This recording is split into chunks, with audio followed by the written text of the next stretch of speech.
The air tastes of copper and ash. It is the morning of August 13th, 1521. But to rewind the clock, just 72 hours is to step back into a world that is breathing its last. The sun rises over the Valley of Mexico, not to illuminate a glorious empire, but to expose the deep, gangrenous wounds of the island city of Tenochtitlan. From a bird's eye view, the once magnificent capital of the Aztecs appears as a skeleton of its former self. The great causeways that acted as the city's arteries, connecting it to the mainland, have been severed.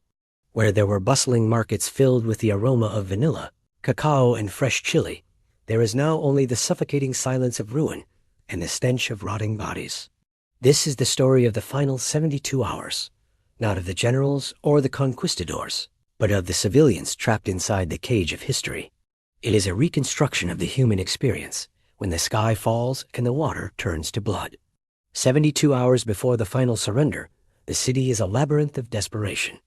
Imagine the scene. The narrow streets, normally cleaned by meticulous order, are now choked with debris.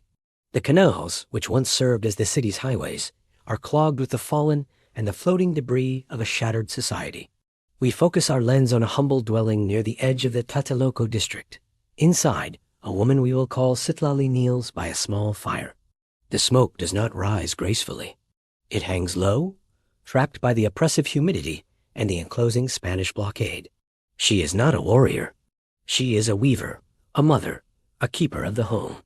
In these final days, her hands, once skilled at creating intricate patterns in cotton, tremble as she tries to crush a handful of roasted beetles and dry corn, the last remnants of food in the city. Her children, their eyes wide and hollow, watch her. They have stopped crying. There are no tears left in a body that is dehydrated and starving.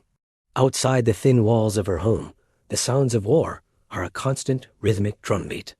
It is not just the thunder of the Spanish cannons, which the natives call the thunder sticks, but the shriek of musket fire and the terrifying, unfamiliar bray of horses. But for Citlali and thousands like her, the true enemy is the silence that follows the noise. It means the Spanish and their Tlaxcalan allies are advancing, block by block, house by house. The strategy of the invaders, led by Hernan Cortes, is brutal in its efficiency. They are not fighting to conquer. They are fighting to erase. They are dismantling the city stone by stone, filling in the canals to create paths for their soldiers to march. Every inch of ground gained by the enemy is an inch of the Aztec world erased from existence. As the timeline moves back toward the final 2 days, we delve deeper into the psychological landscape of the trapped civilians. The Aztec worldview was built on a covenant with the gods. They believed that the sun required nourishment, that the very continuity of the universe depended on human sacrifice and ritual. But now, that cosmic order has been shattered. The great Templo Mayor, the heart of their spiritual and physical world, lies under constant bombardment. The priests, who usually stand between the people and the divine, are now wandering the streets in tattered robes, their faces smeared with soot and blood. They carry the few remaining sacred objects, trying to hide them from the desecration that awaits. For the common people, seeing their temples defiled is not just a military loss, it is an existential crisis. If the home of the gods falls, does the world fall with it? We move to the district of Aztecalco, where a young man named Tizoc is trying to move his elderly grandmother to a safer interior room. Tizoc is not a soldier. He is a scribe, an educated man who has spent his life preserving the history of his people in colorful codices. Now, history is burning around him. He looks out through a crack in the wall. Across the canal, he sees the enemy lines. He sees the gleam of steel armor that seems alien against the vibrant colors of Aztec cotton and feathers. He sees the faces of the Tlaxcalans, indigenous people like himself, who have allied with the Spaniards. This adds a layer of profound confusion and heartbreak to the conflict. For the civilians of Tenochtitlan, this is not a war against foreign invaders alone. It is a civil war, a tearing of the social fabric that has bound the region together for centuries. Tizoc feels a deep, aching betrayal. Why do our brothers fight against us? What promises were made to them? The physical conditions inside the city are deteriorating rapidly. In these final days, the distinction between civilian and soldier has dissolved. There are no reserves. Everyone who can hold a weapon, a macuajito, A wooden club embedded with obsidian blades is ready to fight. But the weapons are breaking. The obsidian, sharper than a modern razor, is shattering against Spanish steel and iron. The supply of fresh water from the Chapultepec aqueduct was cut off weeks ago. People are drinking from the brackish lake, fighting off dysentery even as they fight off the enemy. The diet of the city has vanished. No more tortillas, no more beans. The stories from this time are haunting and tragic. Oral histories passed down of people eating leather and chewing on old hides to survive. It is a testament to the sheer will to live, a biological imperative that overrides the horror of the act. As the sun sets on what would be the second to last day, the city is plunged into a darkness that feels absolute, save for the glow of burning buildings. The Spanish have set fire to the temples and the palaces as they advance. The smoke creates a thick, toxic blanket that stings the eyes and lungs. In this darkness, the social hierarchy of the Aztec world has flattened. Nobles and commoners huddle together in the ruins of courtyards. The emperor, Cuauhtémoc, is still leading the resistance, but he is a ghostly figure, moving through the shadows, rallying his men. Yet for the civilian population, he is a distant symbol. Their reality is immediate and visceral. It is the sound of a neighbor's door being kicked in. It is the scream of a woman being captured. It is the splash of a body falling into the canal. Civilians are trying to flee, but there is nowhere to go. The causeways are blocked by barricades, manned by Spanish crossbowmen and Tlaxcalan warriors. The lake, which used to be a source of life, is now a barrier patrolled by the Spanish brigantines' large ships built from the dismantled parts of Cortes' original fleet, now armed with cannons and dominating the water. The people of Tenochtitlan were masters of the water, but their canoes are no match for the heavy gunships.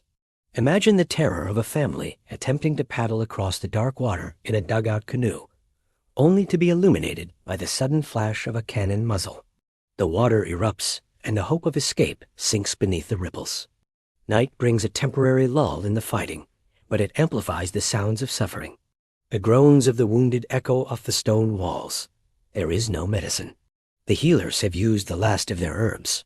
People are dying quietly, curled up in corners, their bodies giving up after weeks of starvation and dehydration. Citlali, the weaver, sits with her back against the cool wall of her room. She is telling a story to her children, an old legend about the creation of the fifth sun. It is a desperate attempt to normalize the apocalypse, to frame their suffering within the context of their mythology. She whispers that the world has ended before and will be born again. But in her heart, the fear is cold and hard. She does not see a new world dawning. She sees only the end of her people. We are now entering the final 24 hours. The date is firmly fixed in history. August 13th, 1521. The tension in the air is palpable, a physical weight that presses down on the chest. The Aztec forces, led by Cuauhtémoc, are corralled into the market district of Tlatelolco. This was once the beating heart of the economy, a place where thousands of traders gathered to exchange goods from across the empire. Now, it is a fortress of desperation. The stalls are overturned, creating barricades. The pavement is slick with blood and rain. The Spanish forces, sensing the end, tighten the noose. Cortes orders a final, massive assault.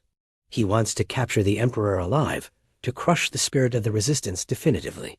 From the perspective of the civilians trapped in Tlatelolco, the morning begins with a barrage. The cannons fire relentlessly, smashing the adobe walls. The dust is so thick that you cannot see your hand in front of your face. Tizoc, the scribe, has joined the defense. He wields a simple wooden spear. He stands shoulder to shoulder with a fisherman, a potter, and a farmer. They are not fighting for glory or tribute. They are fighting for the right to breathe one more breath. They are fighting to protect their families behind them. The sheer noise of the battle is disorienting, a clash of steel on obsidian, the shouts of Santiago by the Spanish, the war cries of Adaltachinoli, water, burning, by the Aztecs. The Spanish tactics are methodical and cruel. They advance slowly, their shields forming a tortoise-like shell that deflects the arrows and stones. Behind them, the Tlaxcalans swarm, seeking revenge for years of Aztec dominance and tribute. For the civilians of Tenochtitlan, this is the ultimate horror. The city that demanded tribute from others is now being pillaged. The invaders are not just killing, they are looting. They tear the gold ornaments from the walls. They strip the precious feathers from the headdresses of the dead. They grab the women and children. The social order has completely inverted. The streets are a chaotic river of humanity trying to escape the encroaching metal wall of the enemy. As the day wears on, the resistance begins to fracture. The physical exhaustion is absolute. The Aztec warriors have not eaten real food in weeks. Their muscles are wasting away. Their blows, once fierce, are now weak. The obsidian blades of their weapons have chipped away, leaving them with nothing but wooden clubs. Yet, they do not flee. They stand their ground, fighting until they are cut down. This ferocity puzzles the Spanish soldiers.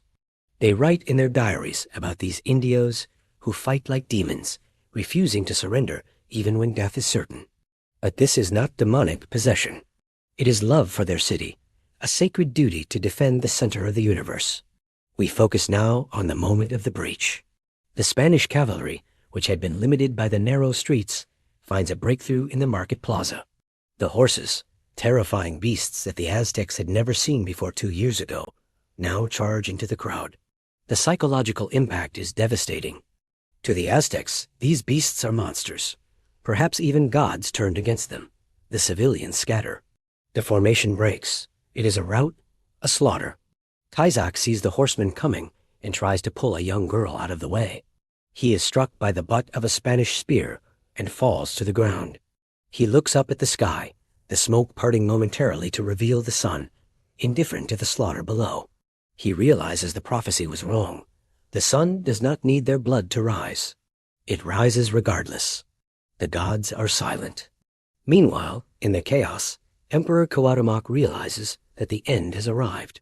He gathers his remaining council, his family, and his closest warriors. They attempt to flee the city in canoes, hoping to cross the lake and regroup in the surrounding forests. It is a desperate gamble. The Spanish brigantines are watching. As the royal canoe slips into the water, it is immediately spotted. A chase ensues on the water. The paddlers are exhausted, starving, and no match for the oarsmen of the Spanish ships. The brigantine cuts across the water, intercepting the canoe. Back on the streets, the fighting is winding down. The realization of defeat spreads through the populace like a cold wind. The women come out of the houses, their white cotton garments stained with dirt and grief. They do not fight anymore. They kneel. They beg for mercy. The Spanish soldiers, their adrenaline still high, are overwhelmed by the sheer number of surrendering civilians. The market square of Tlatelolco becomes a sea of bowed heads. The sound of cannons is replaced by the sound of weeping. It is a collective mournful wail that seems to rise from the stones themselves. It is the death rattle of a civilization. The capture of Cuauhtémoc is the final nail in the coffin. He is brought before courts. The stories say that when the emperor is presented to the conqueror, he demands that courts kill him with his own dagger. "I have done my duty," he says, "as a prince of Mexico should. I cannot do more than defend this city, which is my father's legacy." Courts, ever the politician, refuses. He needs the living emperor to control the populace. When the civilians hear that their emperor has been captured, the last ember of resistance is extinguished. The will to fight evaporates, replaced by a numbing despair. Citlali, the weaver, emerges from her hiding place. The street outside is unrecognizable. Bodies pile high against the walls of the temple. The canals are choked. She sees a Spanish soldier walking past, holding a golden shield taken from the arm of a noble. She looks at him, not with hatred, but with a profound, empty sadness. She does not see a victor. She sees a harbinger of a new, terrifying era. She clutches her children to her. They are alive. They have survived the siege, the starvation, and the arrows. But looking at the ruins of her home, she wonders what survival really means. The world she knew, the world of rituals, of markets, of the certainty of the sun is gone. The last hours of daylight fade into twilight on August 13th, 1521. The city that was once called the Venice of the New World is a graveyard. The smoke from the burning temples mixes with the evening mist to create a shroud over the island. The Spanish begin the gruesome task of clearing the bodies. They force the surviving civilians to work, dragging the corpses out of the streets and throwing them into the canals. The water of Lake Texcoco, once clear and blue, turns red and murky. It is a horrific final image of the fall. The cycle of water and fire, the central theme of Aztec cosmology, has manifested in the most brutal way possible. The city burned and the lake filled with blood. As night fully descends, a strange quiet settles over Tenochtitlan. It is the silence of the void. The drums that once beat at midnight to mark the hours are silent. The trumpets that announce the dawn are quiet. The people huddle in the ruins of their homes, afraid to light fires. They are waiting for the sun to rise, afraid that it might not. They are waiting to see what the new masters will do. They are stripped of their weapons, their gold, and their dignity. They are a conquered people, but they are still people. Their hearts beat, their lungs draw breath, and their minds race with memories of the city that was. In the darkness, Tizoc, wounded but alive, sits by the edge of the canal. He dips his hand into the water. It is cool. He remembers the stories of the ancestors who traveled from Aztlan to find this place. They looked for an eagle perched on a cactus, eating a snake. They found it here. They built a city on a lake. They created an empire out of mud and reeds and will. And now, in 72 hours of fire and steel, it has been undone. He picks up a piece of charcoal from an extinguished fire. On a flat stone, he begins to draw. He draws the face of his mother. He draws the outline of the Templo Mayor. He is a scribe, and while the city has fallen, his duty remains. He must remember. If the stones are pulled down, the memory must remain in the mind. The final hours of the 72-hour mark pass. The Spanish soldiers sleep in their camps, celebrating their victory, guarding their loot. The Tlaxcalans keep watch, their complex mix of emotions hidden in the dark. Inside the ruins of the palaces, the few surviving nobles whisper of plans, of rebellion, but their words are hollow without the power to back them up. The physical reality is one of total devastation. Historians estimate that nearly half the population of the city died during the siege, starvation, disease, and violence cutting through the population like a scythe. The streets are paved with the dead. As the first light of August 14th breaks, the sun does rise. It climbs over the eastern mountains, casting long, pale shadows over the wreckage. The survivors stir. They see the destruction in the harsh light of day. The beautiful aqueducts are broken. The lush gardens that hung from the palaces are withered and burned. The sheer scale of the loss is overwhelming, but they also see that they are still there. The Aztec people did not disappear on that day. They were conquered, their city was destroyed, and their government was dismantled, but the people remained. They would become the foundation of a new Mexico, a blend of the old and the new, a synthesis of the indigenous and the Spanish. However, in this specific moment, the immediate aftermath of the last 72 hours, there is no synthesis. There is only trauma. The psychological scar left by the fall of Tenochtitlan would last for generations. It is a ghost that haunts the history of the region. The civilians who lived through those 3 days carried the memories of the smell of burning flesh and the sound of the war drums to their graves. They passed the stories down to their children, who passed them down to theirs. The story of the sad night when the Spanish fled was reversed. Now came the tragic day when the Aztecs fell. We pull the camera back one last time, ascending slowly from the ruined streets of Tlatelolco, over the smoldering Templo Mayor, over the breached causeways, and high into the air. The island city sits in the lake like a bruised heart. The water around it is still discolored. The smoke still rises. The year 1521 marks the end of the pre-Hispanic era. But as we look at the survivors picking through the rubble, looking for food, looking for loved ones, we realize that history is not written in dates and treaties. It is written in the endurance of human beings when faced with annihilation. The last 72 hours of Tenochtitlan were not just a military defeat. They were a funeral pyre for a world. But from the ashes, the story of the people continues, resilient and unbroken, forever shaped by the fire that consumed their capital. The fall was absolute, but the memory is eternal, a testament to the fragility of civilizations and the enduring strength of the human spirit in the face of total collapse.